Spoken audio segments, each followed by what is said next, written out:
साईं राम बच्चों, अभी तक आपने पिछले अध्याय में अध्याय 5 में लट लकार प्रथम पुरुष पुल्लिंग प्रथमा विभक्ति एक वचन और बहुवचन के बारे में पढ़ा। आशा करती हूँ आपकी समझ में आ रहा होगा, पर आप जब तक लिखकर याद नहीं करोगे तो समझ में नहीं आएगा। और हमने अध्याय 6 को हम नहीं पढ़ा रहे हैं, क्योंकि पूरी किताब में से हमने 8 अध्याय कम किए हैं, तो उसमें से यह अध्याय 6 अध्याय भी है। वह है लट लकार प्रथम पुरुष पुल्लिंग प्रथमा विभक्ति द्विवचन। वो आप अपनी बुक में देख सकते हैं। और उसको ऐसा नहीं है कि आप बिल्कुल उसे पढ़ोगे नहीं, क्योंकि आपको समझना तो होगा कि जो अध्याय हमने छोड़ा है वो ज़रूरी है कि नहीं है। तो ज़रूरी तो हर कोई अध्याय होता है, लेकिन फिर भी हमें उसमें से 8 अध्याय कम करने पड़े। तो ये इसमें क्या था, द्विवचन क्या है इसमें, वह है लट लकार प्रथम पुरुष पुल्लिंग प्रथमा विभक्ति द्विवचन। तो एक वचन और बहुवचन हम पिछले अध्याय में पढ़ चुके हैं, लेसन नंबर 5। तो अब है, पिछले अध्याय में एक वचन और बहुवचन था, तो द्विवचन में क्या आएगा ये आप फिर भी देख सकते हैं उसमें, और थोड़ा मैं आपको समझा दूंगी। तो जैसे पहले इसमें था, एक वचन में था बालकः। क्या था, प्रथमा विभक्ति में क्या था, लट लकार प्रथम पुरुष प्रथमा विभक्ति पुल्लिंग एक वचन में क्या था, बालकः। और अब ये लेसन नंबर जो 6 है उसमें क्या है, द्विवचन। तो द्विवचन में क्या आएगा, प्रथमा विभक्ति में बालकः बालकौ। तो क्या आएगा इसमें द्विवचन में, बालकौ। ठीक है। और बहुवचन में क्या आएगा, बालकः। तो क्या बहुवचन में क्या आएगा, बालका बालकः। तो उस अध्याय को आप पढ़ सकते हो, जैसे कि असौ भक्तौ नरौ। तो इसमें क्या होगा कि आपको ये समझ में आ जाएगा कि एक वचन और बहुवचन तो हम पढ़ चुके हैं, लेकिन द्विवचन कैसे होगा तो आप उसमें देखकर भी पढ़ सकते हैं, ऐसा कुछ नहीं है। लेकिन हम उसकी वीडियो नहीं बना रहे हैं, और उसको वो ना मतलब वो आपके एग्ज़ाम में भी नहीं आएगा। सिर्फ हमको अपने ज्ञान के लिए पढ़ना है। ठीक है। तो अब तक हम पढ़ चुके हैं द्विवचन, एक वचन, द्विवचन और बहुवचन। तो अब अगले अध्याय में, अध्याय 7 में क्या पढ़ेंगे, स्त्रीलिंग। क्या है आपका अध्याय 7, स्त्रीलिंग प्रथमा विभक्ति एक वचन और बहुवचन। अभी तक क्या था, पुल्लिंग। तो इस लेसन में क्या है, स्त्रीलिंग। ठीक है। तो अब हम इसकी क्या करेंगे, रीडिंग करेंगे। तो अब हम देखते हैं यहाँ पर क्या लिखा है। तो चित्र देखकर भी आप समझ सकते हैं कि क्या किस चीज़ का चित्र है। तो यहाँ पर एक लड़की क्या कर रही है, किताब पढ़ रही है। तो यहाँ पर लिखा है बालिका पठति। क्या लिखा है, बालिका पठति। लेकिन क्या है ये, प्रथमा विभक्ति। पिछले उसमें क्या था, पुल्लिंग था, और यहाँ पर है स्त्रीलिंग। तो पुल्लिंग में क्या था, बालकः पठति। तो इसमें क्या है, स्त्रीलिंग है। तो जब ये स्त्रीलिंग है तो स्त्रीलिंग में तो बालिका आएगा। तो और प्रथमा विभक्ति भी है, तो बालिका पठति। अब नीचे है सा पठति। तो सा पठति, और उसमें क्या था, सह पठति। पुल्लिंग में क्या था पिछले अध्याय में, स पठति। तो स्त्रीलिंग में क्या आ रहा है आपको पता है, पीछे भी आप पढ़ चुके हैं, बालिका पठति, सा पठति। तो बालिका पठति का क्या होता है, लड़की पढ़ती है। सा पठती का मतलब क्या है? सा किसको बोलते हैं? स्त्रीलिंग में आता है सा। और स किस में आता है? पुल्लिंग में। तो इस तरह से आपको मालूम होना चाहिए कि स्त्रीलिंग में क्या आता है और पुल्लिंग में क्या आता है। लेकिन प्रथमा विभक्ति और एकवचन और बहुवचन सेम है। ठीक है, एकवचन और बहुवचन सेम है, लेकिन इसमें क्या चेंज हुआ है? स्त्रीलिंग सिर्फ आया है। अब नीचे है अध्यापिका लिखती। यहाँ पर ब्लैक बोर्ड में क्या कर रही है? अध्यापिका लिख रही है। तो अध्यापिका लिखती मतलब क्या कर रही है? अध्यापिका लिख रही है। सा लिखती, सा अभी मैंने पढ़ा है कि सा और सा आता है स्त्रीलिंग में और स आता है पुल्लिंग में। वह लिखती है। अब नीचे है छात्रा हंसती। तो छात्रा, छात्रा एक वचन है और प्रथमा विभक्ति है। तो अगर छात्राहा होता तो उसमें विसर्ग होते तो बहुवचन रूप होता, लेकिन ये है एक वचन। तो छात्रा हंसती, तो वो क्या कर रही है? छात्रा क्या कर रही है? हंस रही है। सा हंसती, वह क्या कर रही है? हंसती है।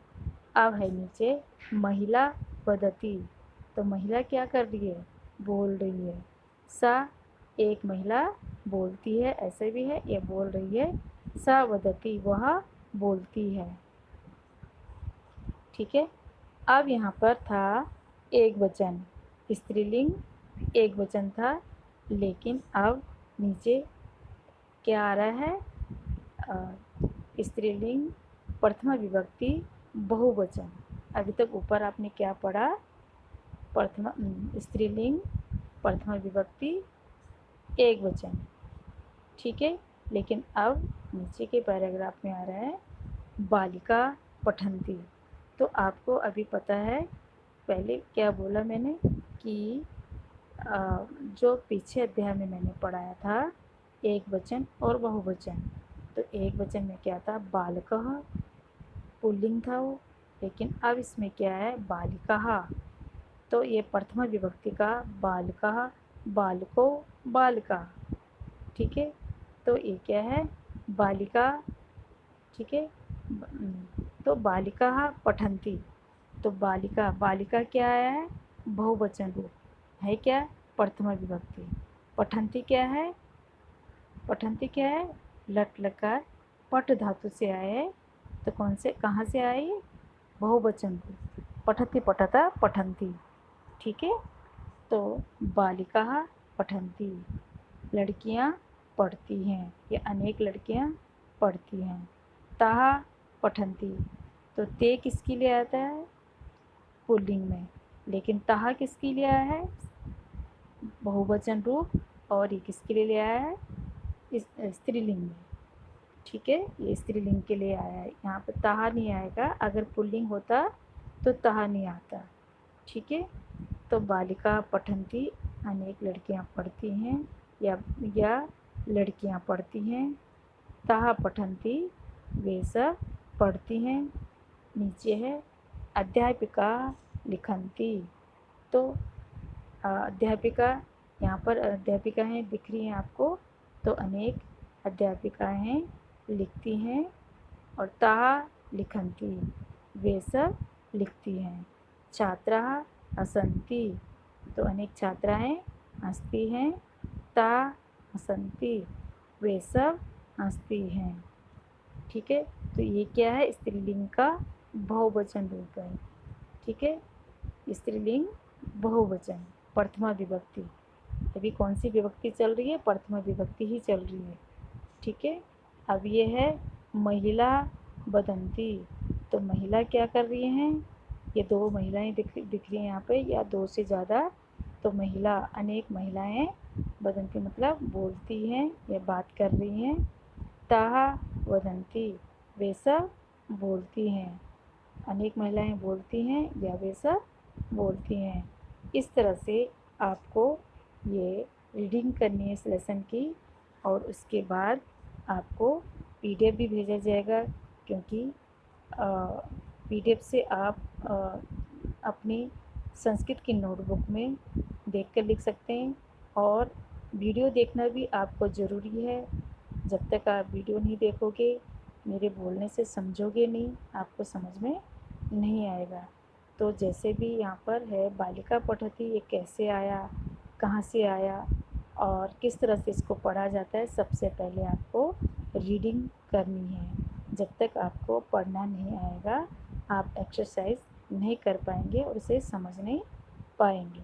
ठीक है, तो बालिका पठती, सा पठती पहले आप पढ़ लो और उसको समझना बाद में है, उसका अर्थ आप बाद में भी समझ सकते हैं। तो किस तरह से पढ़ोगे, बालिका पठती, सा पठती, अध्यापिका लिखती, सा लिखती, छात्रा हसती, सा हसती, महिला वदती, सा वदती।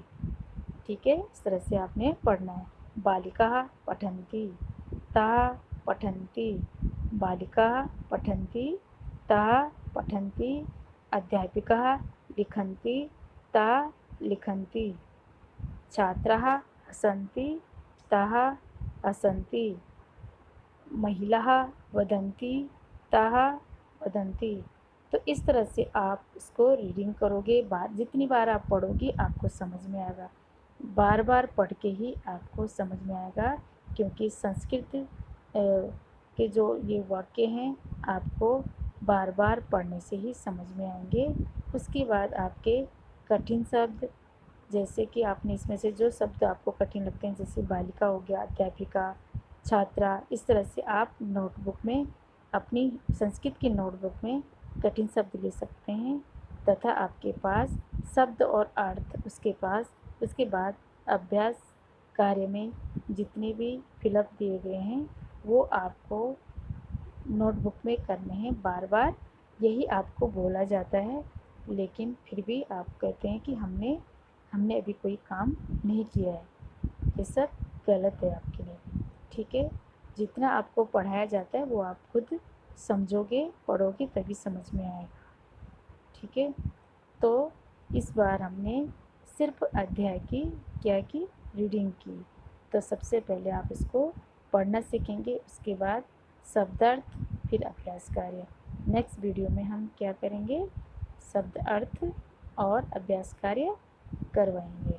तब तक आप इसको पढ़ कर याद करेंगे। ठीक है, साईं राम।